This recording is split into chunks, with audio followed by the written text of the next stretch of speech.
Thank you for subscribing to my channel. Thank you for listening to my videos, for liking them, for commenting on them, and for sharing them. I really appreciate it. I've done no promotion at all, and I have 171 subscribers. It blows my mind. As long as people are willing to listen to me, I'm going to talk. And tonight, I want to talk about the Colorado Buffaloes. The Colorado Buffaloes on Saturday played USC. They got down 41-14, and they started to come back. And they came all the way back and lost the game 48-41, but it was an incredible comeback attempt.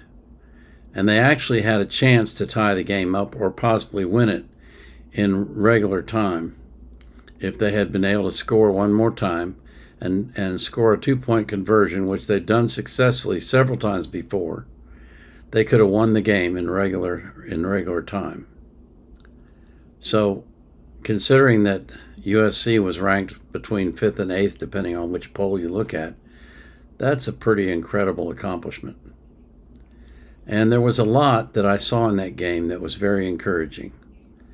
After the initial push by USC and the silly mistakes by Colorado that cost them points, they gathered their wits about them and they went to work and clawed their way back into the game. It was quite an impressive game, and I've been listening to a lot of commentary about it after the game. And I keep hearing the same complaint over and over again, that until the USC game, Colorado didn't have a running game.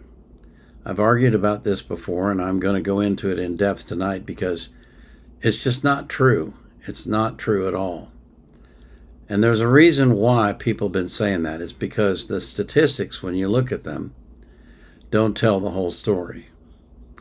So before we get started, I want to take a look at a part of Deion's post-game interview where he made a comment that I think is really important. Yes, sir. A lot of Hankerson today. Why was he standing out? He ran the ball hard. He ran good. He's been consistent every game. We try to let everyone touch it to see, how are they going. I think we had maybe 4 or 5 tailbacks that had opportunity to touch the ball today. That's a good thing because all of them want to play, because all of them deserve to play because they're really, really good. But Hankerson stood out. He hit it. And, he had a couple one-on-ones in the secondary. I wish he would have shook him and got out of there. But you want to just push pause right there and just throw Dylan in there and see if Dylan can wiggle out of it. But Hank is resilient, man. He's been doing a good job. All these guys came, try to come in and force him out, and he wouldn't relinquish his position. So I'm proud of him as well as a man. Yes, sir. Coach, you talked about how everyone believed that if Shedeur got the ball there, yes, the offense got the ball late, you guys were going to go down and score. I don't know if everyone would have believed that would have been the case in the second quarter. So what does a finish like you guys had do for this team's belief moving forward? It's tremendous belief-wise, but we got to believe no matter what. It can't be just because it's a quarter of the second half. We do believe in 2. Like, we do. I don't give a darn what down it is or what quarter it is or what time of day it is. We do truly believe in what he's capable of doing with this offense. We just got to make sure we keep him in the right situations and protect him, because shoot, he's a baller.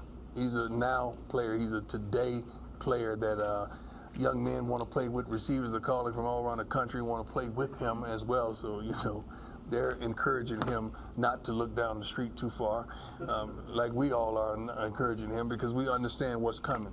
If you can't see what's coming with CU football, you've lost your mind.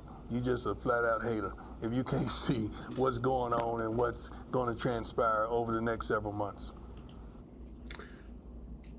That statement has been quoted over and over again. And the reason why it has is because it's really significant. And it's a result of that game. What took place in that game showed people that when Colorado plays up to their potential, they can hang with the big boys. They can play with the top 10 teams and possibly even beat them, depending on the mistakes that they make. And that is That is the single most encouraging thing that came out of that game. It was incredible what they did. And you heard him talk about the running backs and how Hankerson was doing a good job. And I want to talk about that a little bit because it's bothered me since the very first game what they're saying about the running backs. If you go to ESPN, you can look up the Colorado Buffaloes or any other team, any NCAA football team, and you can see their schedule and the games that they played, and you can look at the stats of each individual game. For example, if you look here, you see the Buffaloes played TCU, then they played Nebraska, then Colorado State, and so forth. And over here is the scores. And if you click on the scores, it'll take you to the box scores.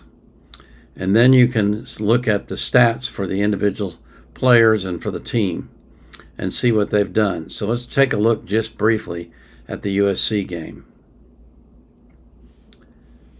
And you look at the box score, you'll see that Caleb Williams had an excellent game. He played very well. He did have one interception, though, which is the first one he's had all year.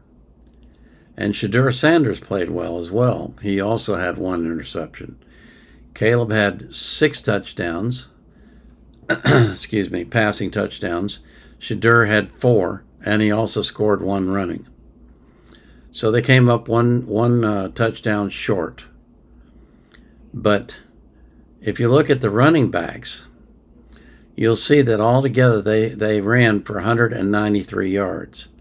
But if you look at Shedeur's stats, you see he ran for 50. Well, in the games where Shedeur was being sacked a lot and the offensive line wasn't playing very good, Shedeur's stats were negative. He was getting negative yardage.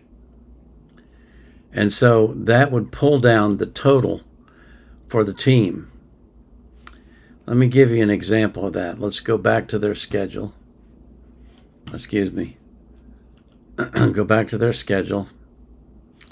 And let's look, for example, at the Oregon game.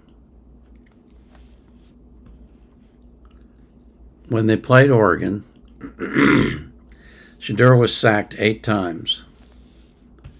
If you look at the box score for the running game, you'll see that they only gained 40 yards. And that's the reason why everyone is saying they don't have a running game.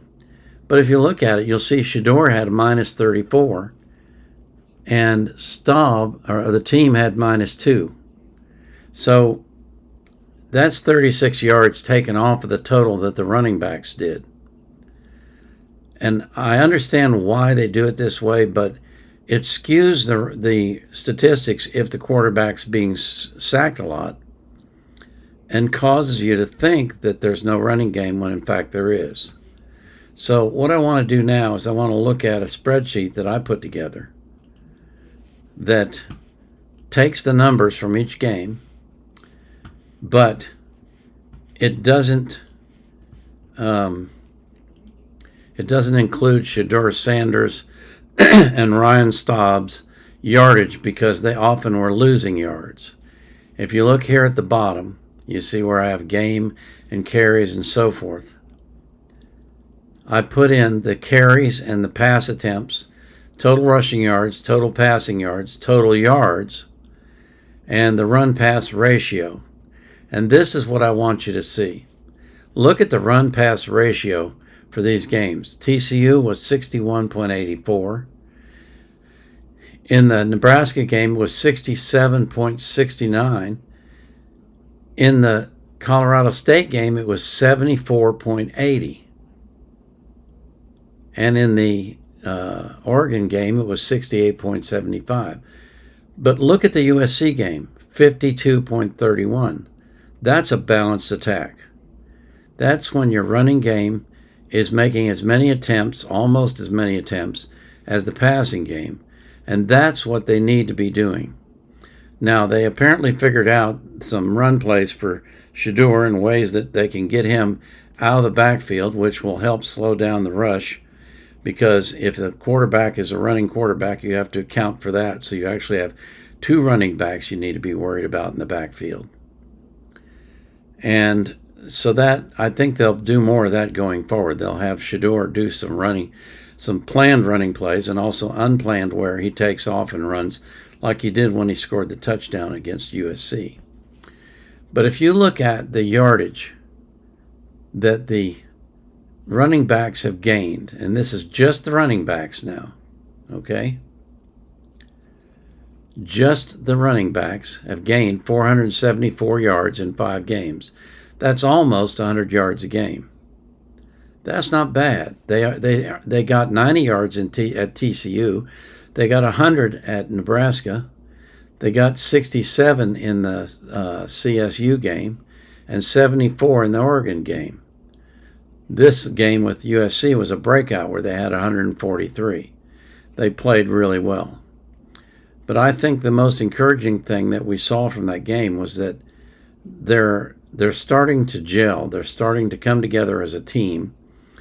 They're starting to believe in the coaching, and they're starting to obey their assignments and stay in their lanes and do what they're supposed to do, what they're being taught to do. And the end result is they held USC to 14 points in the second half. They got 34 in the first half and only 14 in the second. That's a dramatic turnaround. And Colorado actually had won the time of possession game as well. And that's partly because they were running the ball. So if you look at these stats, you can see that the running game has been fine all along. The problem is, for example, in the CSU game, in the Oregon game, they only attempted 15 runs, or 16 or 15. They weren't trying to run very much, and that's the reason why they had low running yardage. But the running average is not bad. I mean, the first game against TCU, it was 3.1, but the next game against Nebraska, they averaged 4.76 yards per carry. That's enough to get you almost a first down on 2 runs. They dropped a little bit in the CSU game, and then they picked it back up in the Oregon game. They actually were running for almost 5 yards a carry against Oregon. Okay? And in the USC game, they averaged 4.61. So overall, their average for the season is 4.32 yards per carry. That means in 2 carries, you gain 8.5 yards. And then you have 1.5 yards to get a first down. Well, I know this is an exaggeration, but literally you could run every play and get first downs and go down the field. That's what that average is telling you. The problem is, of course, you don't run on averages, you run on individual plays, and sometimes they do get stopped. But overall, their running is averaging enough to move the ball down the field, and they did that in the first half. They ran a series of plays that was 17 plays before they stalled out and then missed the field goal, and that cost them. And they had similar drives later in the game where they drove down the field, but they scored touchdowns. So there never really has been a problem with the running game. The problem was with the quarterbacks being sacked too much, and they seem to have fixed that. At USC, which is one of the top sack leaders in the country, only got 3 sacks against Colorado. 3. The week before, Oregon had 8. And the week before that, they had 7. So they've seemed to have fixed the sack problem. And I think part of it is because they're now running the ball. But I think it's also because the line is starting to gel. They're starting to understand what their assignments are. And they're playing better, and they're playing tougher. So what does the future hold for Colorado? Well, if we go back and we look at their schedule, you'll see that their next games, hold on a minute, I have to get back to the screen to see it. You'll see that if you look at their schedule, let's see here. Got to get back to them and go to the schedule. Okay. If you look at their schedule, they have Arizona State at Arizona State next week, and then Stanford at home the following week. Both of those teams are 1-4. Colorado should win both of those games. So then they'll have a 5-2 record.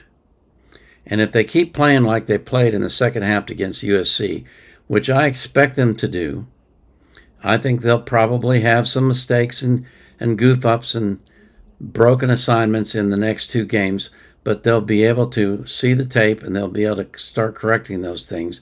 And by the time they get into the tough part of their schedule, against Oregon State and Arizona and Washington State and Utah, all of which are winning teams, all of them are either 4-1 or 5-0. They're going to be playing much better, and they're going to be playing at a level where they can win those games. So they'll be 5-2 going into the eighth game of the season. And those last four games, I think they should win at least two of those, which would make them 7-4. Possibly three, just depends on how they play. But I think the future is very bright for them. They're going to a bowl game this year. There's no question in my mind. And if they keep the running game up and they keep the balance that they had against USC, boy, are they going to be hard to beat. They're going to be a tough out for every single team they play on the schedule. If you're a Colorado fan, I think that's a lot of exciting news to look forward to. And if you're just a Deion Sanders fan like me, it's still exciting to think about what he's done with this program in such a short period of time. And next year, after he gets in recruits for the lines, oh my God, it's hard to imagine what they'll do. I mean, I'm sure that they'll go at least 10-2, if not 12-0. That's what he did at Jackson State, you know. His first year, which was a short year because of COVID, he won more games than he lost, but he had an okay finish. I think they were 7-3 or something like that, or 6-4. But the following 2 years, they were 11-1 and 12-0. So that gives you something to think about. Deion is a winner. He's a proven winner. And when he takes it over a team, he changes the atmosphere almost overnight into one of success and winning. And that's what he's doing at Colorado. And I know the people in Colorado are excited about it. The people in Boulder are super excited about it because they haven't had a winning team in a long, long time. And they're really looking forward to his leadership with their football team. I think Shedeur will come back next year and play another year because if you look at the draft, most likely Caleb Williams is going to be number one in the draft. And there's quite a few quarterbacks that will be coming out that year. So if Shedeur waits to the following year, he should be the number one quarterback taken in the draft in 2025. And if you think about it, he's making millions of dollars now with NIL, so money pressure isn't a reason for him to stop playing in college. And he's got the eligibility, so why not? And if he comes back next year with the receivers that they have and the linemen that they're going to get and the cornerbacks that they'll have, Travis Hunter on one side and Cormani on the other, oh my God. I just can't imagine. I mean, they're going to be a top offense and a top defense in the nation, all at one location. Now, let's hope that their special teams don't screw them up, because their special teams have been horrendous, and they continue to be horrendous, and I don't understand why they can't seem to get that fixed, but I'm sure they will. But what they have to do that, I can't say. I don't know what that kicker was thinking when he did that stupid move, and that cost him 7 points, and that was the game right there. So a lot of things still to fix, a lot of things to improve on, but the direction they're heading is the right one. And like Deion said in his press conference, if you can't see where Colorado is heading, you're either blind or you're a hater. It's that simple. As always, I pray that you will prosper, that everyone that you love will prosper, that you all be in good health, and that God will keep you safe and give you a long life. And I pray that you'll be anxious for nothing, but in all things, in prayer and supplication, with thanksgiving, let your requests be made known unto God. And the peace that passes all understanding will keep your heart and mind in Christ Jesus. Vietnam era vet out.